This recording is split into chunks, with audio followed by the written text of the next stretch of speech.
Assalamualaikum teman-teman. Halo, hai, kembali lagi sama aku, Hayu Diva. Nah, di video kali ini kita akan membahas mengenai ilmu pengetahuan alam dan sosial. Teman-teman sekalian, di video kali ini spesifiknya kita akan membahas mengenai materi perubahan zat. Nah, sebelum itu kakak mau tanya nih, tadi pagi ada nggak dari teman-teman sekalian yang udah minum air hangat atau mungkin susu hangat? Coba ajukan jari. Wah, cukup banyak juga ya. Nah, kalian memperhatikan nggak sih ketika es batu yang dingin dimasukin ke air hangat atau teh hangat atau susu hangat itu, lama-kelamaan es batunya berubah menjadi air dan lama-kelamaan menjadi hilang kan?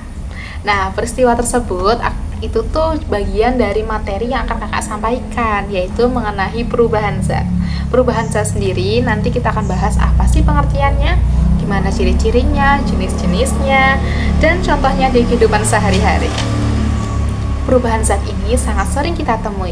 Contohnya bisa aja di dapur, di halaman rumah, bahkan saat hujan turun. Jadi kalian harus benar-benar memperhatikan baik-baik karena materi ini akan membantu teman-teman sekalian untuk bisa memahami banyak kejadian fisika atau kimia IPA sendiri di sekitar kita. Yuk kita simak. Teman, jangan lupa disimak ya. Di tulisan belakang ini, kakak akan menjelaskan apa sih pengertian perubahan zat.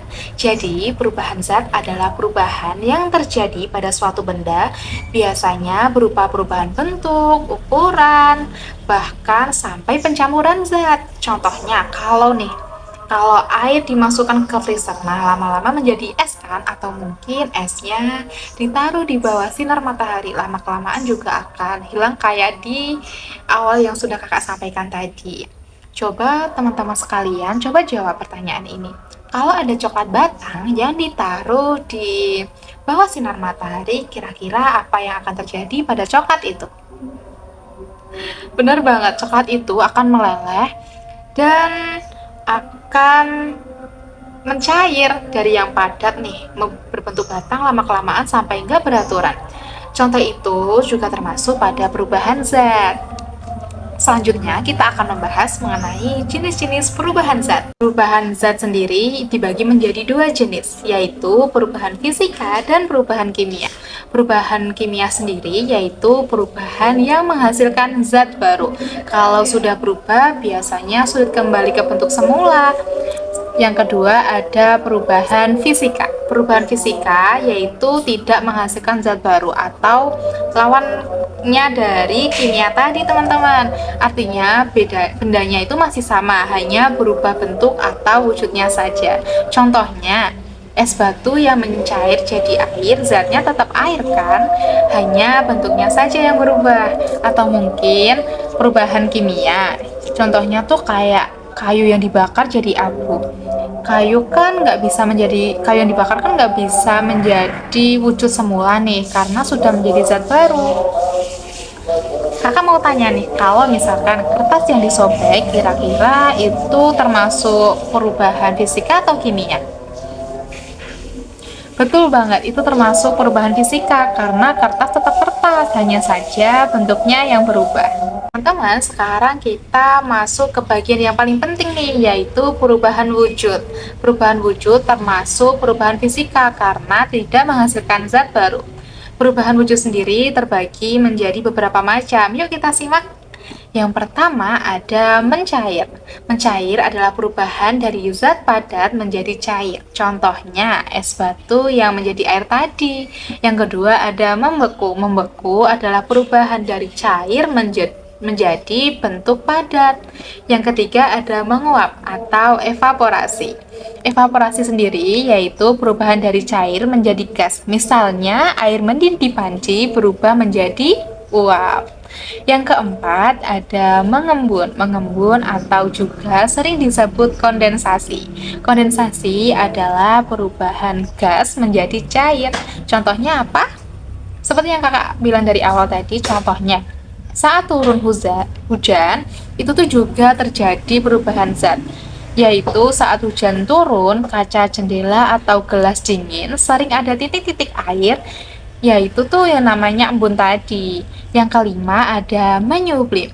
Menyublim adalah perubahan dari padat menjadi gas tanpa menjadi cair terlebih dahulu. Contohnya kapur barus. Kapur barus yang ditaruh di lemari lama-kelamaan akan habis, tidak mencair tapi dia berubah menjadi gas. Yang terakhir ada mengkristal. Mengkristal adalah perubahan dari gas menjadi padat. Contohnya, bunga es yang muncul di freezer itu terjadi karena uap air menjadi kristal es tadi. Selanjutnya, kita akan membahas contoh perubahan fisika. Sekarang coba lihat. Perubahan fisika itu dalam kehidupan sehari-hari contohnya banyak banget. Tapi sebelum itu, kita lihat dulu ya gambar di belakang ini contoh dari perubahan wujud zat tadi. Yang pertama, ada gambar es krim. Gambar es krim ini tuh bagian dari perubahan zat apa? Benar banget. Contohnya itu dari yang mencair. Ini termasuk perubahan wujud mencair. Karena dari bentuk padat menjadi air kembali. Yang kedua ada es. Es itu kayak kita masukin air ke dalam es atau mencetak es batu ya teman-teman. Atau yang ketiga ini foto mengembun. Yang terakhir menguap tadi, ketika air mendidih airnya bisa surut karena berubah menjadi uap tadi. Selanjutnya kita akan membahas mengenai contoh perubahan fisika. Contoh perubahan fisika itu banyak banget. Contoh perubahan fisika itu contohnya seperti es mencair menjadi air, air mendidih menjadi uap, atau gula larut dalam teh, garam larut dalam air, kertas yang disobek, kayu yang dipotong atau dibakar. Bukan dibakar ya teman-teman, kalau dibakar atau dibakar itu termasuknya perubahan fisika. Jadi perubahan fisika sendiri zatnya masih sama, tidak muncul zat baru, kadang bisa kembali seperti semula. Selanjutnya kita akan membahas mengenai perubahan kimia. Perubahan kimia sendiri memiliki ciri-ciri. Ada bau baru, warna berubah, bentuknya juga berubah, munculnya asap atau gas, terjadi pembakaran, dan yang paling penting, sulit kembali seperti semula. Contohnya seperti kayu yang dibakar jadi abu, besi berkarat, makanan membusuk, telur yang digoreng. Itu juga termasuk loh.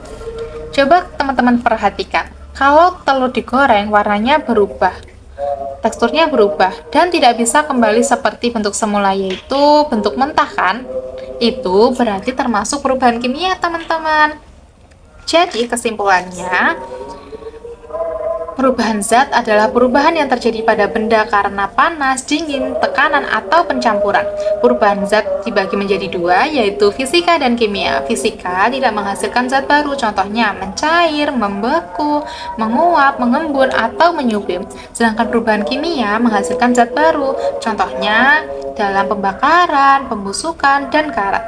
Jadi, cara paling mudah untuk membedakannya, kalau bendanya masih bisa kembali, berarti itu termasuk fisika. Dan tidak ada zat baru ya pastinya. Kalau muncul zat baru dan sulit kembali, itu berarti perubahan kimia. Cukup sekian yang bisa kakak sampaikan, kurang lebihnya mohon maaf. Wassalamualaikum warahmatullahi wabarakatuh. Bye-bye.